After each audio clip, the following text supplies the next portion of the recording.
Assalamualaikum warahmatullahi wabarakatuh. Gimana kabarnya? Semoga semuanya sehat walafiat, dan yang sakit semoga diberikan kesembuhan oleh Allah Subhanahu wa taala. Oke, untuk video kali ini Uma akan membahas masih seputar bab 3, tetapi kita tidak lagi membahas tentang tata nama, tapi kita membahas tentang persamaan reaksi kimia, bagian yang B berarti. Oke, kita lihat. Persamaan reaksi kimia sederhana. Nah, kita yang bahas yang sederhana dulu. Persamaan reaksi kimia itu harus mengandung 3 komponen. Nah, ini ada reaksi kimia harus ada 3 komponen. Komponen yang pertama itu adalah zat pereaksi. Harus ada zat pereaksi yang disebut reaktan. Komponen yang kedua harus ada tanda anak panah. Nah, tanda anak panahnya harus seperti ini. Tidak boleh dibuat macam-macam. Oke. Yang ketiga itu ada komponen zat hasil reaksi yang disebut produk. Oke. Nah, sekarang Uma punya contoh soal. Contoh soalnya masih sederhana. Kita lihat. Cara membacanya harus benar ya, cara membaca reaksi kimia. Cara membacanya adalah sebagai berikut. Caranya, Na2 gas. Ini yang di dalam kurung, ini adalah wujud zat. Jadi kalau G itu artinya gas. Na2 gas ditambah 3H2 gas. Nah, panah ini disebut menjadi. Nah, bisa menjadi 2NH3 gas. Itu cara pertama untuk membaca. Nah, sekarang ada cara yang berikutnya yang lebih lengkap. Kita lihat. Cara yang kedua. Gas N2. Jadi gasnya dulu yang disebut. Gas N2 direaksikan. Jadi tanda tambah ini disebut direaksikan dengan 3 gas H2. Nah, panah ini kita sebut menghasilkan 2 mol gas NH3. Nah, ada cara pertama, ada cara kedua. Yang cara kedua lebih lengkap. Nah, sekarang ada beberapa yang harus kita tandai. Kita lihat. Kan tadi reaksi kimia harus ada 3 komponen ini. Kita lihat. Komponen yang pertama terdapat yang mana sih, Nah, kita lihat. Zat pereaksi atau reaktan itu lihat yang sebelah kiri panah.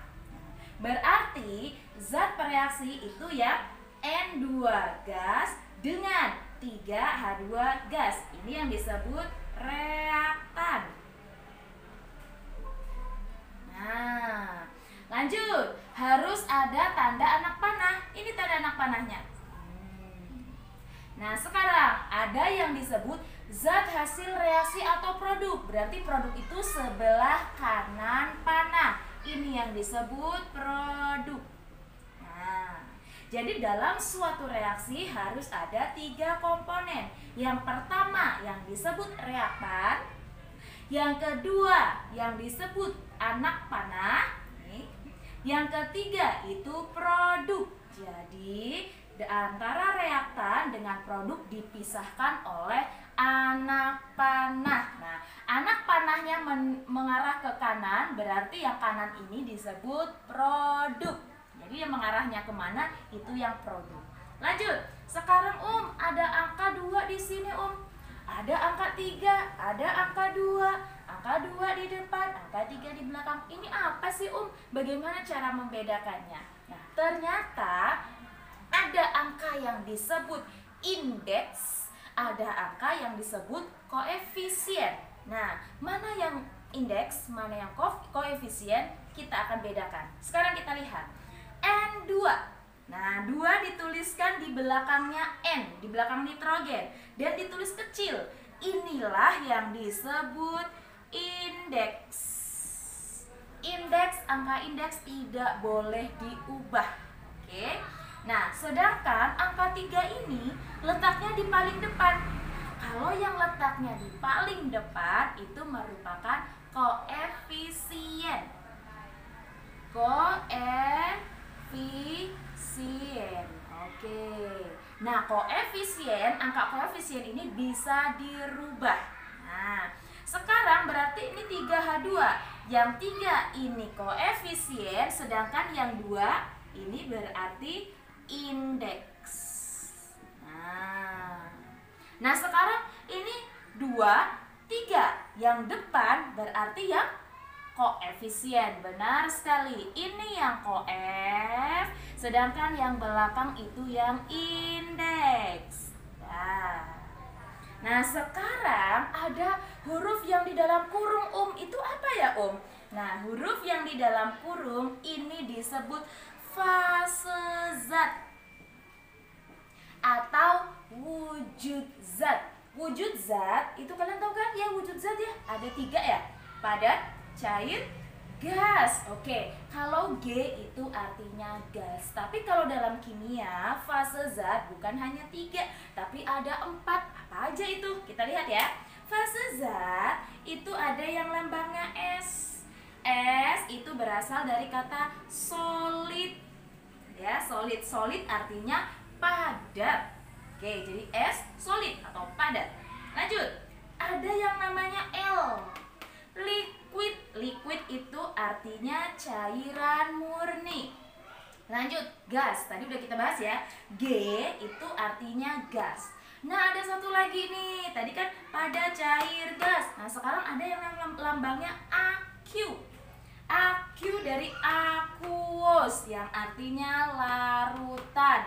Nah sekarang bagaimana cara membedakan antara yang liquid dan aqueous? Kalau liquid itu cairan murni. Misal Uma punya H2O murni.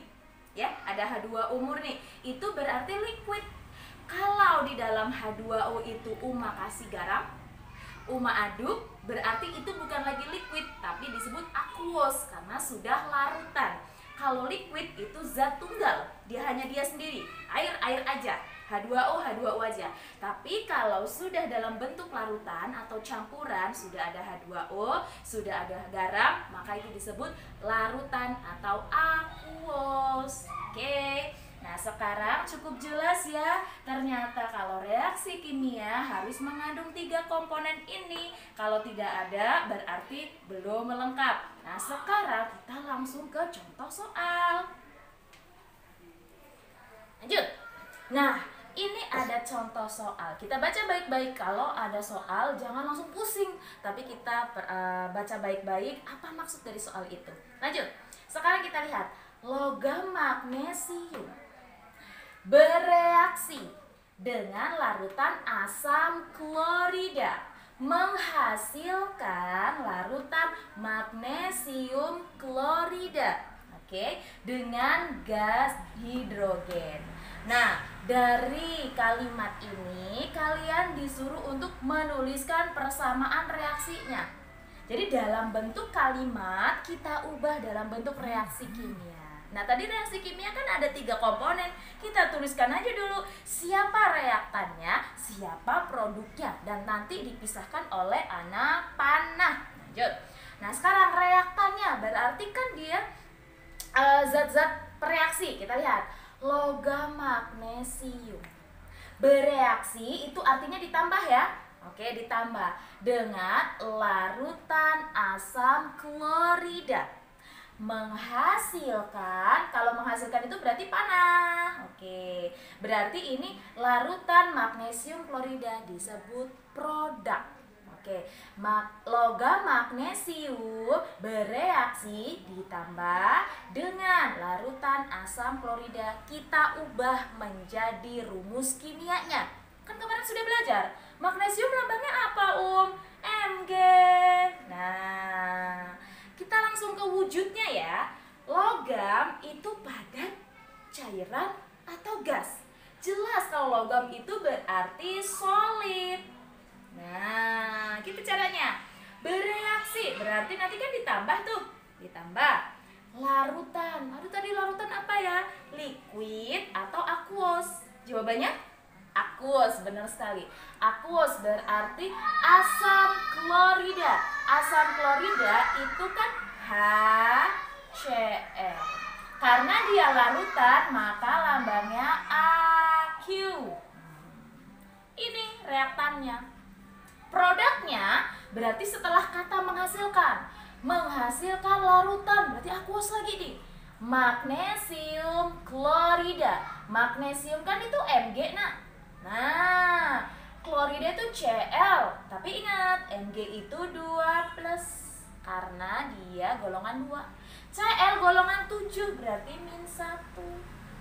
Belum sama, kita kali silang. Mg-nya kali 1, Cl-nya kali 2. Berarti MgCl2. Karena larutan, maka aqueous. Nah, dan berarti hasilnya ada 2 nih sekarang. Dan gas hidrogen. Gas berarti nanti G ya. Hidrogen berarti begini, H. Nah, hidrogen kalau berwujud gas, dia tidak pernah sendirian, berarti 2. H2. Jadi gas hidrogen, hidrogen memang 1 ya, H aja. Tapi kalau dalam wujud gas harus berdua, H2 karena dia bukan monoatom. Sekarang dia wujudnya gas. Oke. Nah, sekarang mah tinggal disusun. Sebelah kiri panah, sebelah kanan panah. Berarti panahnya kita taruh tengah-tengah aja. Reaktan di sebelah kiri langsung Mg solid ditambah HCl. Oke, Uma hapus dulu. Aqueous menjadi atau menghasilkan MgCl2 aqueous ditambah H2 gas. Nah, sekarang apakah semuanya udah selesai ya, Sekarang ternyata reaksi ini belum selesai. Reaksi ini belum setara. Apakah sudah setara? Jawabannya belum. Setara itu artinya, setara kan artinya sama. Sebelah kiri panah dengan sebelah kanan panah atau reaktan dengan produk itu harus sama jumlah atom-atomnya. Kita lihat. Uma, kita cek satu-satu gimana caranya ya? Caranya cek Mg di sini kan ada 1. Kalau ini ada 1 ya. Sebelah kanan ada 1. Berarti Mg-nya udah setara ya, Oke, kita checklist dulu ya. Mg setara. Lanjut. H di sini ada 1. Ya kan? Oke. H di kanan ada 2. Belum setara, Uma. Jadi gimana? H-nya belum setara, Nah, lanjut. Caranya gimana? Ternyata tadi ada angka yang boleh diubah. Angka yang boleh diubah itu indeks atau koefisien. Jawabannya koefisien. Koefisien kan yang letaknya di depan. Ini angka 2 letaknya di belakang H. Berarti ini tidak boleh diubah. Yang boleh diubah berarti yang sini. Kita kali dengan angka 2. Berarti hanya sekarang 2. Oke, hanya jadi sama, Mg sama, H sama, sekarang Cl. Apakah sudah sama? Kita lihat. Uma, Cl di sini 1, Uma, Cl di sini 2. Udah sama belum? Belum ya, Nah, ternyata akibat tadi kita menyamakan jumlah H dengan memberikan koefisien 2 di depan H, otomatis Cl-nya juga ikut kekali 2. Jadi Cl-nya di kiri 2, di kanan juga 2. Berarti sudah setara. Nah, ternyata kalau koefisien ini milik bersama. Artinya kalau ada angka 2 di depan, berarti itu angka 2 milik H, angka 2 juga milik Cl. Tapi kalau angka yang disebut indeks itu milik pribadi ya. Ini kan MgCl2, berarti angka 2 ini hanya milik Cl. Mg nggak punya. Tuh, Mg berarti 1. Kalau reaksi sudah setara begini berarti reaksinya sudah benar. Reaksinya sudah ada fase zatnya, sudah ada reaktannya, sudah ada produknya, terus reaksinya sudah setara. Nah, begitulah cara membuat persamaan reaksi kimia dan menyetarakan reaksi kimia. Setelah ini ada video kedua, yaitu Uma mau bahas soal. Oke, tunggu video berikutnya. Terima kasih. Selamat sore. Assalamualaikum warahmatullahi wabarakatuh.